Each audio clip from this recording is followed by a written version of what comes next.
In the last 2 days, Ukrainian assault groups have been cheerfully moving out of the border to infiltrate Russia in Kursk region with no way back to Ukraine. So far on August 8, 2024, the people sent by Kiev regime together with NATO partners are pushing hard in the deadly Kursk offensive, even though they have reached Sudza. Using the tactics of small maneuverable assault units, also supported by FPV drones and artillery, in the hope of reaching the nuclear power plant, but failed, and now they have to get Russian deadly poison and burn it with fire. The Russian armed forces have surrounded and divided Ukrainian forces in Kursk, cutting off the supply routes from Ukraine, completely isolating the assault groups, which are causing massive destruction from missile fire, aviation, and attack UAV.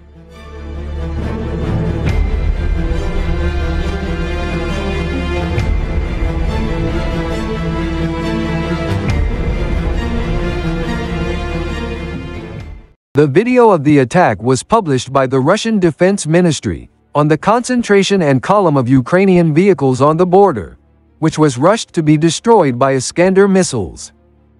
The explosions killed not only enemy manpower en masse, but also Western equipment, destroying Bradley tanks and Stryker armored vehicles worth millions of dollars. Once again, Russian aviation played a significant role in repelling the enemy's offensive operation at the border. The multifunctional supersonic fighter bomber Su-34 delivered the attack with FAB-500 unguided aerial bomber armament with a universal planning and correction module. Accurate strikes from a safe distance from the line of contact. It destroyed the armored hardware along with the strike group, after which the aircraft returned to the departure airfield. In addition, during the day the pilots of Ka-52 helicopter completed dozens of combat missions, carrying out strikes on the same objects on the border.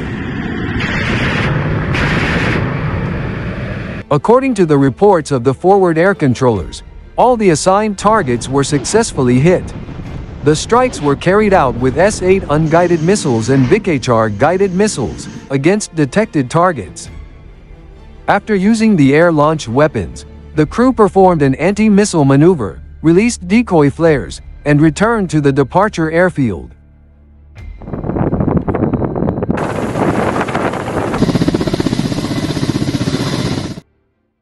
Several Ukrainian infantry fighting vehicles and armored personnel carriers were attacked by drones.